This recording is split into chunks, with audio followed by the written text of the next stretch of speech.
comme je l'évoquais déjà la semaine dernière, je dois dire que l'actualité de ces semaines est particulièrement terrible.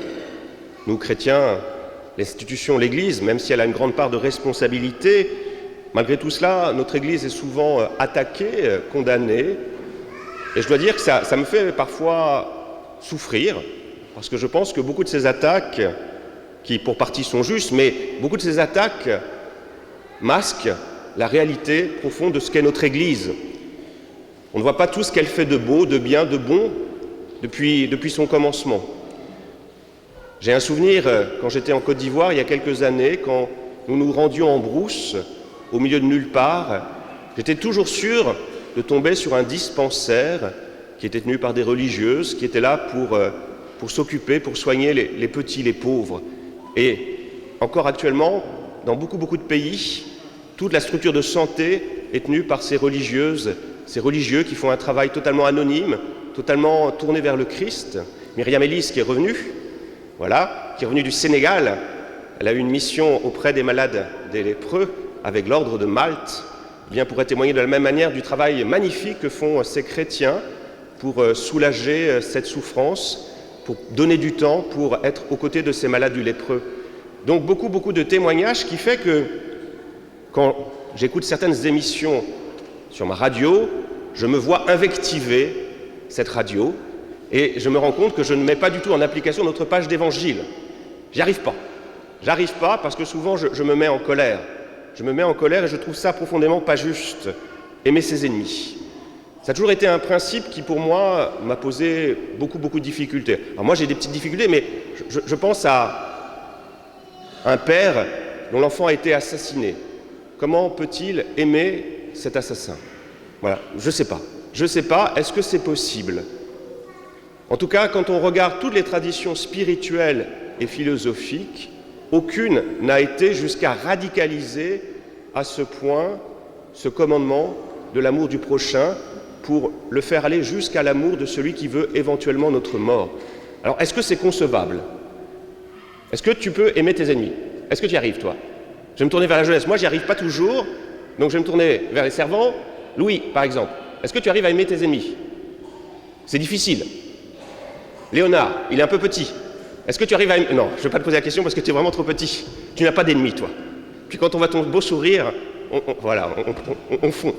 Donc voilà, est-ce qu'on a... Et non. Alors comment essayer de concevoir ce que signifie cet amour des ennemis? Et il y a peut-être une première distinction que l'on peut opérer, que j'emprunte à Martin Luther King, qui dit « Aimer ses ennemis, ce n'est pas avoir de la sympathie pour eux ».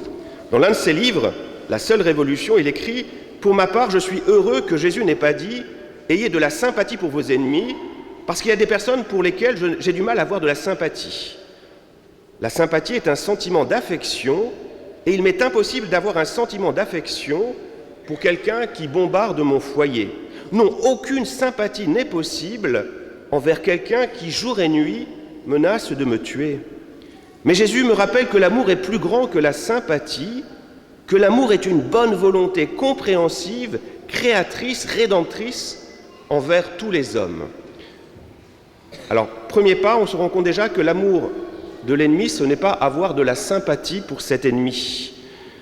Autre distinction que l'on peut opérer, qui est une distinction classique en théologie morale, c'est de toujours essayer de distinguer la personne de son acte. Ça, c'est fondamental. Et de se rappeler que le mal, on a d'abord été créé bon. Quand Dieu nous a créés, il nous a créés fondamentalement bons, et le mal est comme une maladie qui vient s'attaquer à ce cœur qui est bon pour le gangréner, pour le détruire de l'intérieur. Progressivement, ce mal se répand comme une maladie. Donc, aimer ses ennemis, qu'est-ce que ça veut dire? Ça veut peut-être dire essayer de regarder dans l'autre cette partie qui n'a pas encore été contaminée par cette maladie du mal. Chez certaines personnes, le mal est quasiment présent, et donc la question qu'on peut se poser, c'est y a-t-il encore une part d'humanité dans cette personne que je pourrais aimer, qui mériterait encore mon amour? C'est difficile, hein. C'est difficile d'avoir ce regard, de distinguer, de dire, voilà, par-delà tout ce qu'il a fait, est-ce qu'il y a encore une part d'humanité en lui sur lequel je vais pouvoir m'appuyer pour ne pas me laisser à mon tour déborder par le mal, contaminé par ce mal. Ça, c'est très dur, c'est très dur. Autre manière peut-être d'envisager cet amour des ennemis, ça serait de le penser par analogie avec l'amour d'un père pour son enfant. C'est dans le psaume que nous avons chanté, enfin c'était le chant, mais comme un père pour ses enfants. Voilà, Dieu, quand il nous voit, il voit d'abord fondamentalement un enfant. Et faisons cette analogie ou prenons cet exemple, un père, une mère qui voit, vraiment un père et une mère aimante, qui voit son enfant se perdre, commettre des choses abominables. Eh bien, possiblement, la mère conservera cet amour maternel pour son enfant, quand bien même cet enfant se perd, quand bien même cet enfant a fait des choses peut-être terribles, eh bien, il y a toujours le regard d'un père, le regard d'une mère qui est posé sur cet enfant. Et c'est ce que fait Dieu. Dieu, c'est le Père, c'est notre Père. Et donc, il nous invite à considérer nos frères comme lui-même les considère. C'est difficile là aussi. Est-ce qu'on y arrive ? Je ne sais pas. En tout cas, si on s'appuie sur ses propres forces, je crois que c'est totalement impossible. Et c'est aussi ce que nous dit aujourd'hui le Seigneur, cet amour des ennemis qui vient radicaliser comme ça ce principe, ce n'est pas un amour humain, c'est un amour qui vient de Dieu. C'est un amour que l'on demande dans la prière. C'est ce que nous redit Jésus sur la croix. Père, pardonne-leur, ils ne savent pas ce qu'ils font. Eh bien, il aurait pu dire « Je vous pardonne », Jésus, sur la croix. Mais il n'a pas dit « Je vous pardonne ».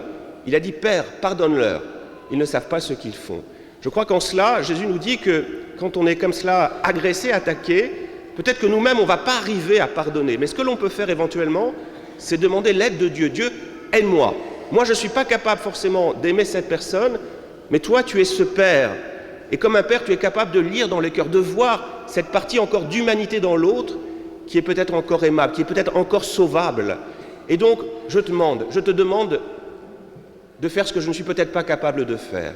Et qu'est-ce qui se passe quand on met Dieu dans l'opération ? Vous voyez, il y a le mal, mon cœur qui souffre, et entre moi et ce mal, désormais, il y a Dieu, qui vient en quelque sorte faire un cordon sanitaire autour de ce mal pour empêcher que ce mal puisse se propager, puisse m'atteindre. Oui, je crois que cet amour des ennemis dont nous parlons aujourd'hui, c'est un don qui vient du Seigneur, c'est l'agapé, c'est une vertu théologale. Vous savez, il y a combien de vertus théologales ? 3. Qu'est-ce qui a répondu ? C'est Augustin, qui sont